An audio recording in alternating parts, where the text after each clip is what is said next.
diario de Jonathan Harker. Bistris, 3 de mayo.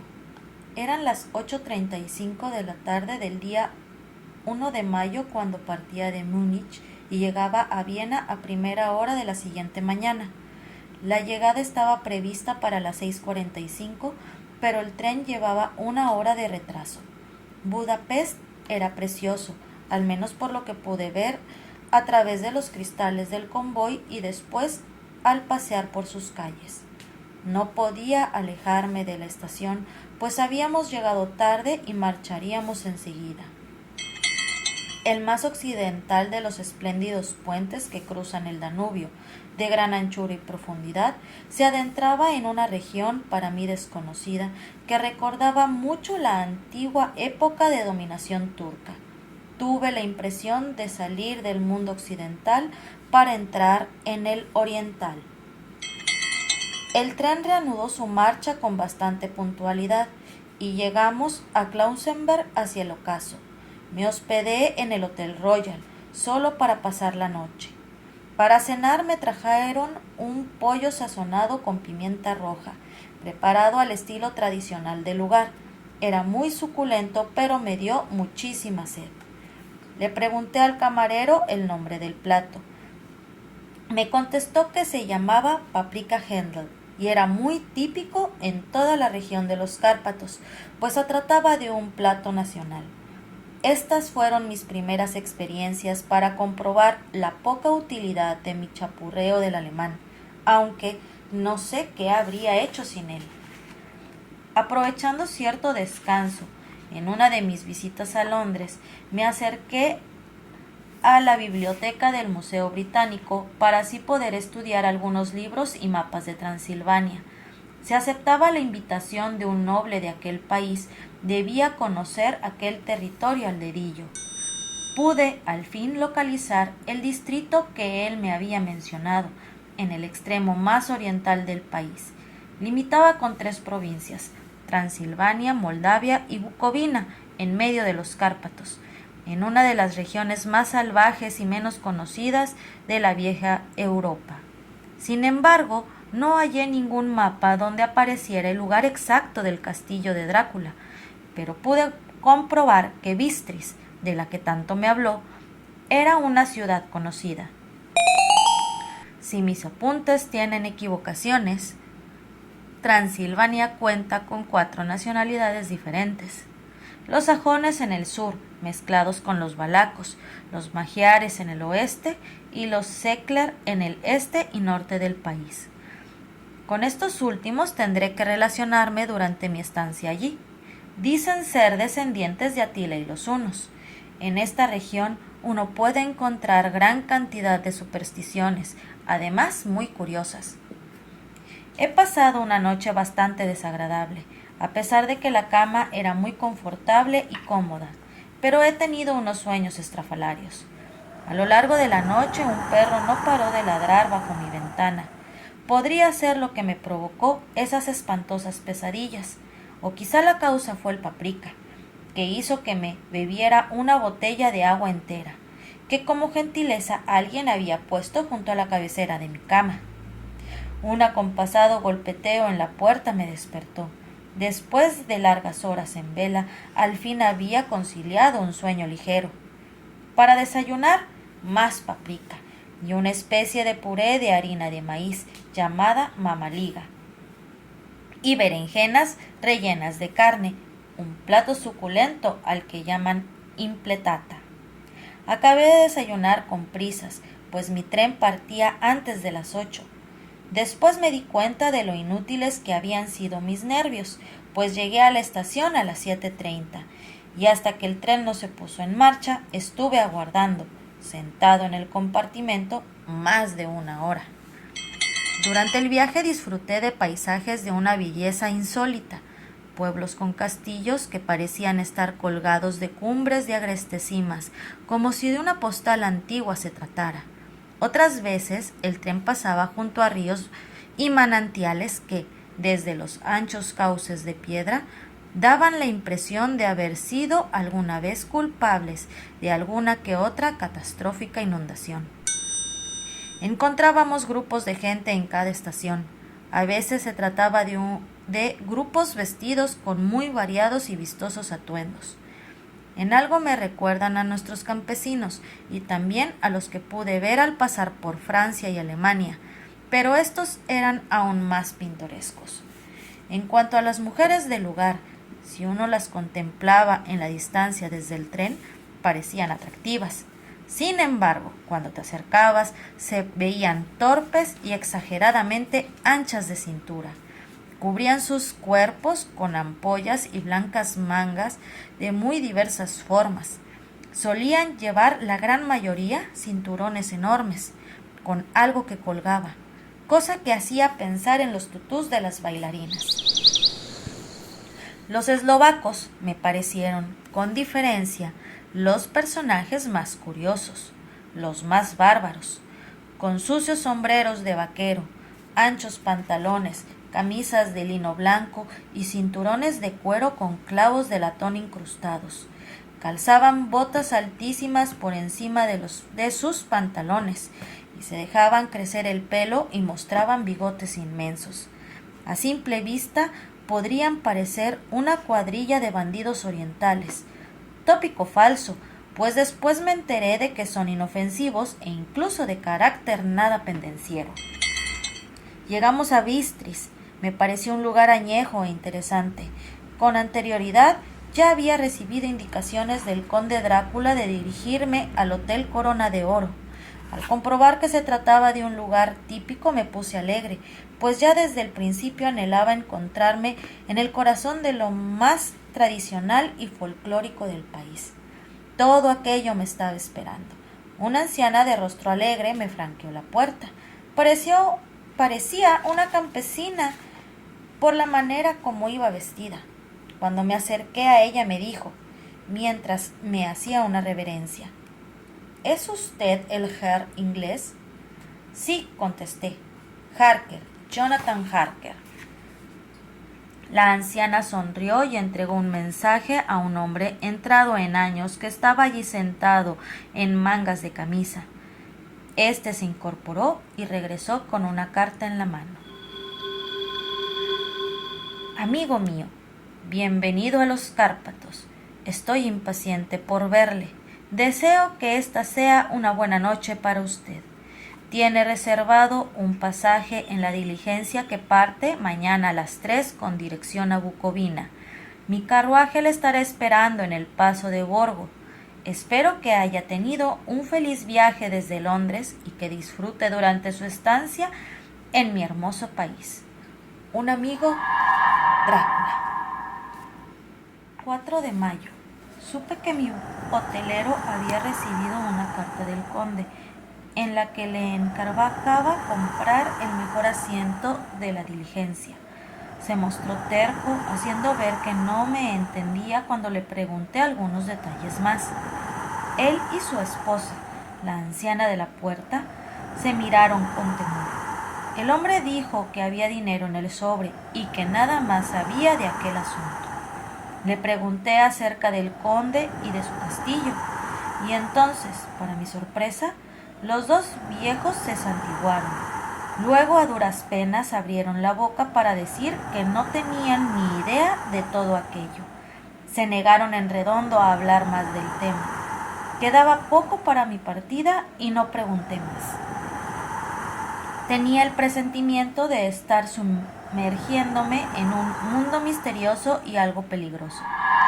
La anciana, unas horas antes de mi marcha, subió a mi alcoba y me dijo de forma bastante histérica: ¿Es necesario que vaya?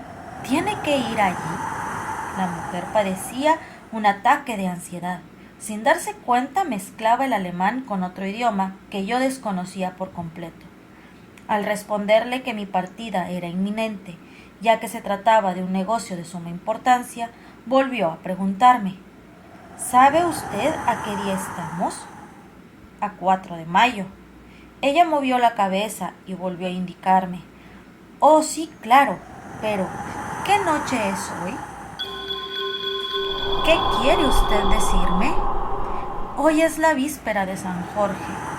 ¿No sabe usted que esta noche, cuando las campanas tocan las 12, todos los malos espíritus de este mundo aparecen y alcanzan su máximo dominio? ¿Sabe usted bien dónde va y qué va a hacer allí? Me dio tanta pena que intenté animarla, cosa que empeoró la situación. Se arrodilló ante mí y empezó a suplicarme que me quedara, o por lo menos que atrasara mi marcha unos cuantos días. Aunque las reacciones de la mujer me parecían absurdas y exageradas, consiguió que me sintiera algo intranquilo. Intenté ponerle en pie, diciéndole que le estaba muy agradecido, pero que era mi deber y debía partir sin más tardanza. La anciana se levantó secando las lágrimas de sus mejillas. Se quitó un colgante que llevaba en forma de crucifijo y me lo ofreció. Estaba confuso. Soy miembro de la Iglesia Anglicana y siempre me han enseñado que estas cosas son idolatrías. Sin embargo, habría sido una falta de tacto grave el rehusar tal presente. La anciana me lo ofrecía con su mejor intención. Me colocó el rosario alrededor de mi cuello, presintiendo las dudas que me surgían. «Acéptelo por el amor de su madre», exclamó. A continuación salió de mi habitación. Estoy comprobando que el estado de mis nervios no es el normal, mientras espero la diligencia, que como de costumbre llega con retraso. Conservo en mi cuello el amuleto de la anciana. Quizás se deba a sus temores o a las muchas leyendas fantasmagóricas que pesan sobre este país. Si este diario llegara a manos de Mina antes de verla, yo en persona, que al menos mis palabras le lleven un adiós. Ahí llega la diligencia. 5 de mayo, el castillo. El gris de la mañana se ha disipado y el sol parece mellado a causa de los árboles o las colinas que impiden su salida por el horizonte. Estoy desvelado. Aprovecho la calma nocturna y mi estado de ánimo para escribir unas líneas. Tengo muchas cosas que me bailan por la cabeza y quiero consignar.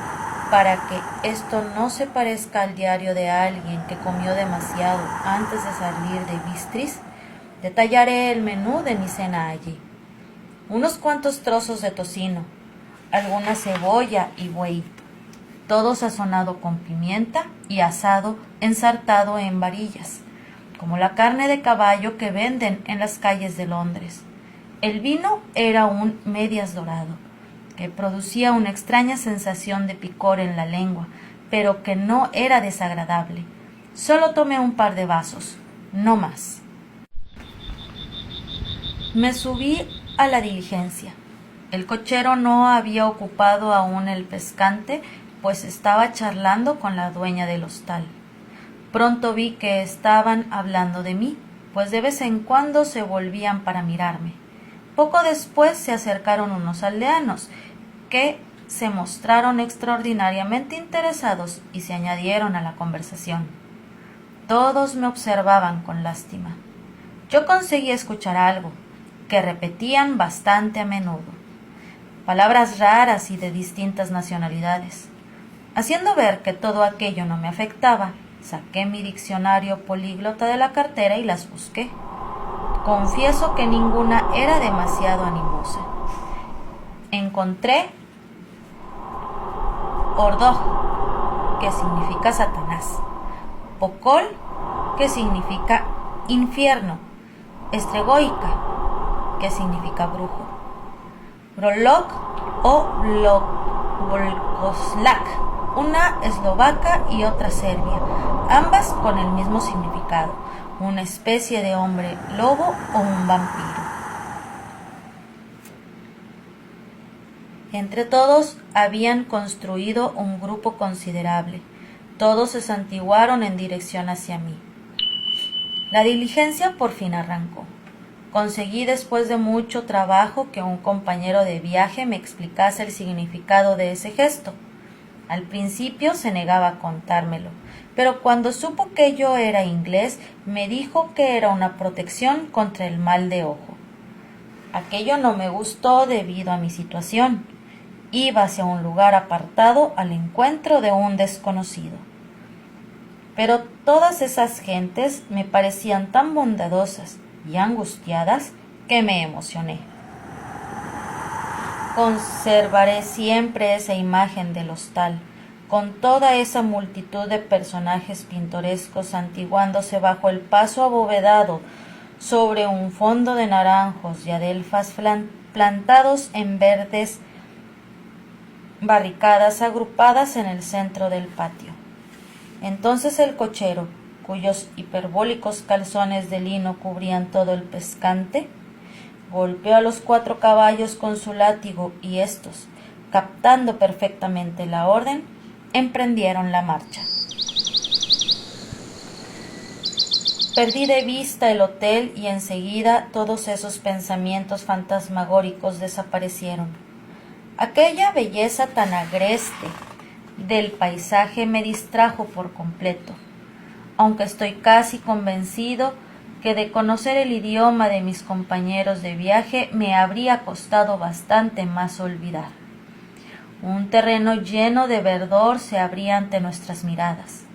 Era un campo en pendiente y cubierto de vegetación y bosques, salpicado de frondosas colinas, coronadas por grupos de árboles o granjas, con sus blanquecinos aleros mirando hacia la carretera. Brotaba por doquier exuberantes frutales en flor, manzanos, ciruelos, perales, cerezos. Se podía oler la fresca hierba bajo los árboles, completamente inundada de pétalos caídos. No se percibía el fin de la carretera, perdiéndose entre impresionantes pinares, que de vez en cuando descendían por las laderas como si de una gran lengua de fuego se tratase. A pesar de que el camino era pedregoso y arduo, lo atravesábamos con una prisa febril. Yo no sabía el porqué de tanta velocidad. Estaba claro que nuestro cochero deseaba llegar a Borgo Prund lo antes posible. Me enteré después de que aquella carretera, que entonces nos zarandeaba sin piedad, era excelente en verano. Lo que sucedía era que no había sido reparada aún después del deshielo. De hecho, era casi una costumbre, pues antaño tenían mucho cuidado de no repararlas por miedo a que los turcos no creyesen que estaban preparando alguna estrategia militar. Después de pasar las colinas, se elevaban frente a nosotros grandes cuestas de bosques que llegaban hasta las más altas cimas de los Cárpatos. La diligencia se hallaba rodeada por ese paisaje bañado por el sol vespertino que lo transformaba en un hermoso manto de increíbles colores. Las sombras de los pinos eran azules y púrpuras, y donde se mezclaban la piedra y la hierba de tonalidades verdes y pardas. En los Cárpatos se creaba una impresionante visión, rocas como colmillos y peñascos como dagas afiladas. Se podía observar despeñaderos que provocaban grandes fracturas en las montañas de verde manchadas. Durante el ocaso pudimos contemplar el hermoso espectáculo del agua brillante cayendo en forma de cascada. Al doblar la falda de una colina, uno de los que viajaba conmigo me tocó el brazo para que observara atentamente el elevado pico nevado de una montaña que parecía estar a 1 metro de nosotros. «¡Mire, el trono de Dios!», gritó. Seguidamente se santiguó con gran fervor. El sol caía cada vez más deprisa a nuestras espaldas, a medida que avanzábamos por el camino zigzagueante. Casi sin atardecer nos vimos envueltos por las sombras nocturnas, gracias a lo cual la cumbre nevada tomó un bellísimo tono rosado. Pude observar asombrado que la carretera se hallaba limitada a ambos lados por infinidad de cruces, delante de las cuales mis compañeros de viaje se santiguaban. Alguna que otra vez también vimos a algún campesino arrodillado frente a una capilla, pero para los cuales no existía el mundo exterior, pues ni siquiera volvían la cabeza cuando alguien se les acercaba. También nos cruzamos con algunas típicas carretas de campesinos que regresaban de trabajar todo el día en el campo. El anochecer se anunció con un intenso frío. Todo el paisaje se vio sumergido en una oscura nebulosidad. Los árboles se apagaron. Tan solo los sombríos abetos contrastaban su color con el fondo claro de las últimas nevadas. A la velocidad que iba la diligencia, parecía que aquellas masas de follaje gris que salpicaban los árboles se nos fuesen a echar encima.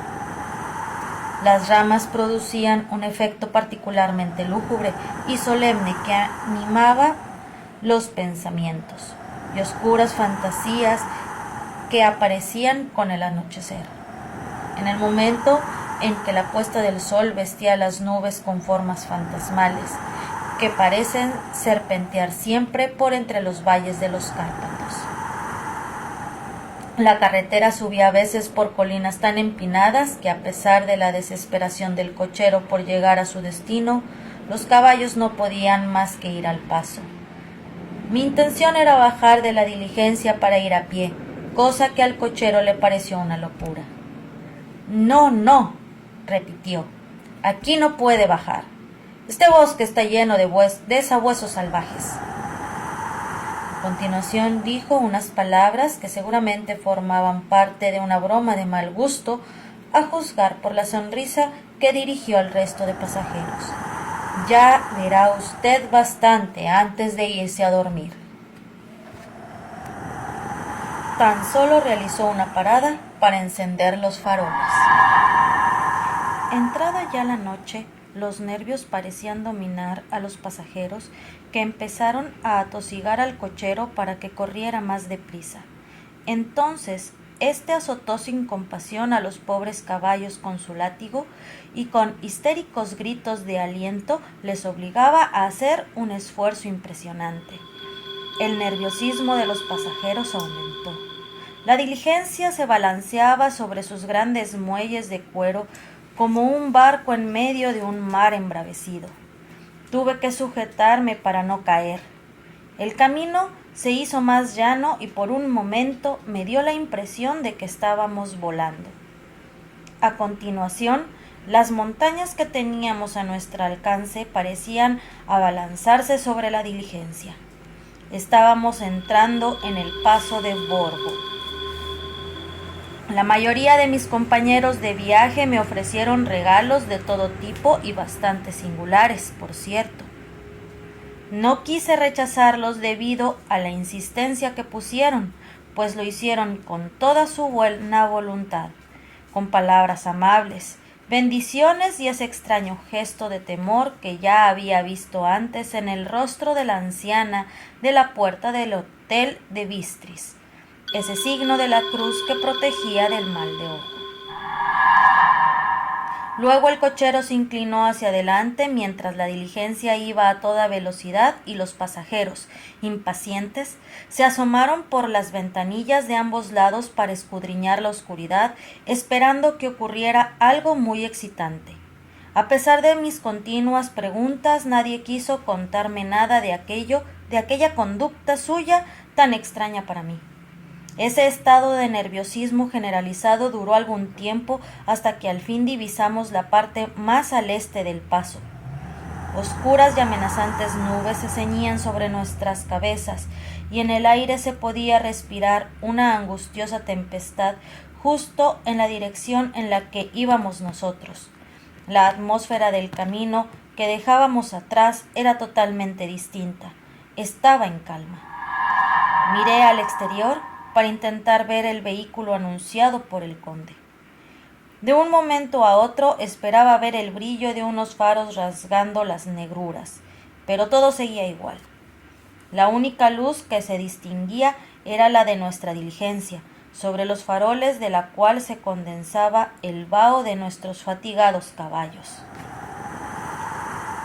Ahora podíamos ver la carretera arenosa extendiéndose ante nosotros, mas en esta no se divisaba ninguna muestra del paso de algún otro vehículo. Los pasajeros se relajaron de nuevo en sus asientos con un suspiro de alivio, cosa que pareció una cruel burla dedicada a mi decepción. No sabía ya qué pensar ante lo que estaba aconteciendo. Entonces el cochero consultó el reloj y dijo a los demás algo en voz baja que apenas pude oír.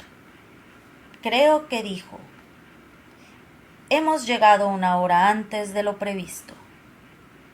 Seguidamente se volvió hacia mí y dijo en un alemán aún peor que el mío: «Aquí no hay ningún carruaje.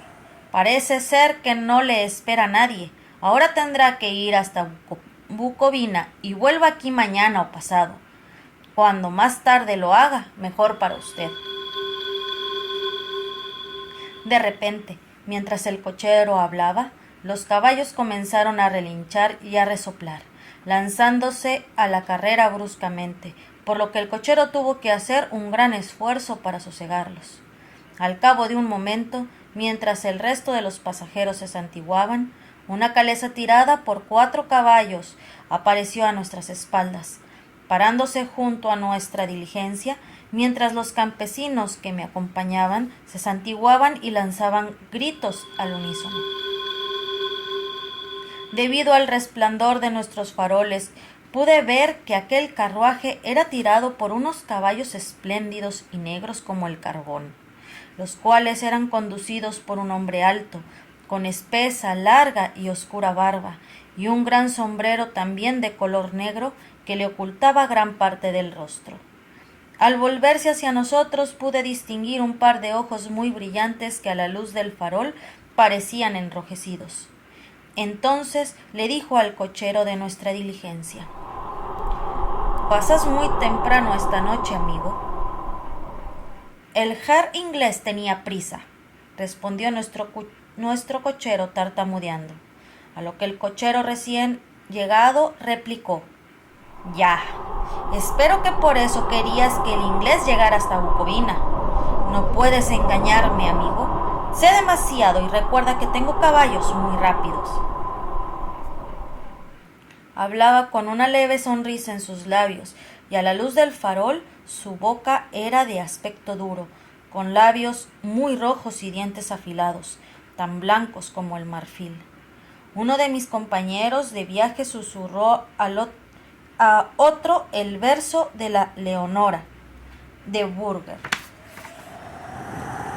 «Den die Toten reiten schnell», porque los muertos viajan deprisa. Aquel extraño conductor le había oído, pues levantó la cabeza revelando una irónica sonrisa. El pasajero se giró de espaldas al mismo tiempo que se santiguaba. «Deme el equipaje del herr», dijo el conductor de la calesa. Con grandísima rapidez le dieron mis maletas, y éstas inmediatamente fueron colocadas en el otro carruaje. A continuación bajé de la diligencia y el extravagante personaje me ayudó a subir en su vehículo, cogiendo con su mano mi brazo. Sus dedos me parecieron presas de acero. Aquel hombretón debía tener una fuerza fuera de lo común. Sin decir ni una palabra, sacudió con las riendas a los caballos, que dieron media vuelta y nos adentramos en la oscuridad del paso. Al mirar hacia atrás, vi por última vez, a través del vaho de los caballos iluminados por las luces de los faroles, cómo los campesinos se santiguaban en la distancia. Luego el cochero hizo restallar el látigo y gritó a los caballos para seguir camino a Bucovina. De inmediato se confundieron en la oscuridad y entonces una rarísima sensación de escalofrío y soledad se apoderó de mí. Pero el cochero me tendió una capa sobre los hombros y me dio una manta para que me cubriera las rodillas, mientras decía en un excelente alemán: «Hace una noche fría, mein Herr. Mi amo el conde me encargó que cuidase de usted. Hay un frasco de Slivovitz bajo el asiento por si lo necesita». usted mismo. No lo llegué a probar. Sin embargo, era un consuelo pensar que estaba cerca de mí ese licor. Me sentía extraño y tenía un poco de miedo. Creo que de haber tenido otra alternativa la habría aceptado rápidamente en lugar de seguir este camino rumbo a lo desconocido. El carruaje continuó en línea recta y a marcha rápida. De forma repentina giró bruscamente y seguidamente tomó un camino recto como el anterior. Tenía la impresión de estar pasando una y otra vez por el mismo lugar, así que tomé como referencia un saliente y no me gustó comprobar que así era. Sentí el deseo de preguntarle al cochero qué pasaba, pero en realidad me dio miedo hacer tal cosa. Pensé que ninguna protesta habría hecho efecto si él tenía la orden de demorar la llegada al castillo. Más tarde, sin embargo, tuve la curiosidad por saber cuánto tiempo había pasado, así que encendí una cerilla para poder consultar mi reloj. Faltaban pocos minutos para la medianoche. Debo reconocer que me sentí perturbado. Supongo que alguna cosa tenían que ver todas aquellas supersticiones de la gente del lugar acerca del suceso misterioso que tenía lugar a las 12 de la noche, y a la vez aumentadas estas por mis recientes experiencias. Fui durante unos momentos juguete del miedo y de la incertidumbre. A lo lejos, proveniente de una granja al fondo de la carretera, un perro empezó a aullar. Era un lamento largo y agonizante, como de espanto. Otro perro le respondió, luego otro y después muchos más hasta que, llevados por el viento que soplaba suavemente por el paso, comenzó un concierto de aullidos frenéticos y salvajes que parecían venir de distintas partes del mundo. Ninguna imaginación hubiera podido concebir aquel griterío en el silencio de la noche. Al primer aullido los caballos ya se pusieron nerviosos y empezaron a encabritarse, pero por suerte el cochero consiguió sosegarles susurrándoles algunas palabras al oído, aunque sudaban y se estremecían como si estuvieran en medio de una inesperada estampida. Entonces, a lo lejos, provenientes de las entrañas de las montañas que nos rodeaban, se escuchó un aullido más fuerte y más agudo, de lobos, que hizo que nos estremeciéramos por igual los caballos y yo. Estos se encabritaron de nuevo tratando de huir de forma desesperada, por lo que el cochero tuvo que recurrir nuevamente a todas sus fuerzas para impedir que salieran desbocados. A pesar de mi nerviosismo inicial, mis oídos llegaron a acostumbrarse a ese espantoso sonido, y los caballos por fin se tranquilizaron. Solo entonces el cochero pudo descender y acercarse a ellos. Los estuvo acariciando y consiguió calmarlos del todo. Estaba susurrándoles en voz baja como hacen los domadores con los animales salvajes, lo cual tuvo un efecto extraordinario, pues su furia desapareció por completo, aunque algo agitados. El cochero volvió a subir al pescante, sacudió las riendas y reprendimos nuestro camino a una velocidad de vértigo. Esta vez, al llegar al otro lado del paso, dobló repentinamente y penetró en un estrecho camino que torcía a la derecha. Pronto nos vimos rodeados de árboles por todas partes, incluso algunos llegaban a formar una especie de túnel por encima nuestro, y de nuevo tuvimos a grandes y amenazadores peñascos a ambos lados del camino. Aunque estábamos a cubierto, podíamos oír cómo el silbar del viento iba aumentando, haciéndose más fuerte a través de las piedras. Cada vez el frío era más intenso, y entonces una nieve fina que parecía polvo helado lo cubrió todo rápidamente. Parecía que el paisaje, a causa del frío, se tapara con un manto blanco. Los ladridos de aquellos perros de granja no paraban, pues el viento se encargaba de traérnoslo. Sin embargo, se iban debilitando a medida que avanzábamos. En cambio, los aullidos de los lobos detonaban su presencia cada vez más próxima, como si nos estuvieran cercados sin huida posible. Entonces me sentí terriblemente asustado, al igual que los caballos. En cambio, el cochero seguía impasible, con la misma expresión hierética en el rostro que cuando le vi por primera vez, el cual continuaba mirando a la derecha y a la izquierda. Yo hice como él, pero no logré ver nada en medio de tanta oscuridad. De pronto, divisé a lo lejos, a nuestra izquierda, una débil y vacilante llama azul. El cochero y yo la descubrimos al mismo tiempo, pues frenó a los caballos en seco y saltó a tierra para desaparecer en la más absoluta oscuridad. Yo estaba verdaderamente confuso, y a medida que el aullido de los lobos se iba aproximando a la diligencia, lo estaba todavía más. Mientras pensaba qué debía hacer, el hombre apareció nuevamente y tomó su asiento, totalmente en silencio. Nuestro viaje continuó. Creo que me quedé dormido, y este incidente fue solo un sueño, pues se repetía una y otra vez. Y ahora, despierto, tengo la sensación de haber vivido una horrible y angustiosa pesadilla. En una ocasión, la llama parecía estar tan cercana a nosotros que, a pesar de hallarnos en medio de la oscuridad más absoluta, pude vislumbrar los movimientos del cochero a la perfección. Este, con gran rapidez, se dirigió hacia la luz de la llama, que era muy débil, pues a su alrededor predominaba la oscuridad de la noche. A continuación, cogió unas cuantas piedras e empezó a hacer con ellas un dibujo extraño sobre la hierba. Entonces vi algo muy raro, pues llegué a pensar que se trató de un efecto óptico. El cochero se interpuso entre la llama y yo, y sin embargo no me tapó la visión. Yo seguí viendo el fantasmal parpadeo de la luz. Descubrimiento que sin duda me sobresaltó, pero como el efecto fue momentáneo, quise creer que había sido engañado por mis ojos, que se esforzaban por ver algo en medio de aquellas tinieblas. Después la llama azul desapareció y nosotros seguimos el camino a gran velocidad, con un coro de aullidos que nos seguía a todas partes. Por último el cochero bajó de la caleza, pero en esta ocasión fue más lejos que las otras veces. Los caballos, durante su ausencia, temblaban más que nunca. La forma en que resoplaban y relinchaban denotaba espanto.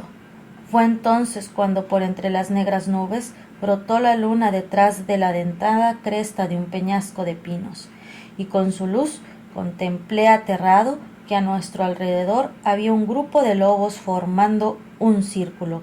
Estos tenían blancos dientes, provistos de rojas y colgantes lenguas y de cuerpos peludos vigorosos y robustos. En medio de aquel tétrico silencio resultaban 100 veces más terribles que cuando solo oía sus aullidos. Yo sentía que mi cuerpo quedaba paralizado por el pánico. Un hombre debe encontrarse cara a cara con horrores así para llegar a comprender la importancia que tiene realmente. De pronto, los aullidos de los lobos se iniciaron de nuevo. Era como si la luna les influyera de algún modo. Los caballos encabritados saltaban sin ton ni son, mirando con desespero a su alrededor, deseando escapar muy lejos de aquel horrible lugar, pero por desgracia se vieron acorralados por ese viviente círculo de terror que no les permitió siquiera dar un paso hacia adelante ni hacia atrás. Desde la caleza llamé a gritos al cochero para que regresara, pues creía que nuestra única posibilidad de salvación era romper aquel cerco de lobos. Chillé y golpeé sobre el carruaje, esperando inútilmente que con el ruido asustaría a los lobos que tenía más cerca, y así el cochero le sería más fácil subir al pescante. Escuché la voz de aquel extraño personaje. El acento era imperioso. No sé cómo lo logró, pero cuando giré la vista pude verle en la carretera agitando sus larguísimos brazos, como si apartara a su paso obstáculos invisibles. Los lobos retrocedían más y más. En ese preciso momento, una inmensa y densa nube eclipsó la luna y nuevamente la oscuridad nos hizo sus víctimas.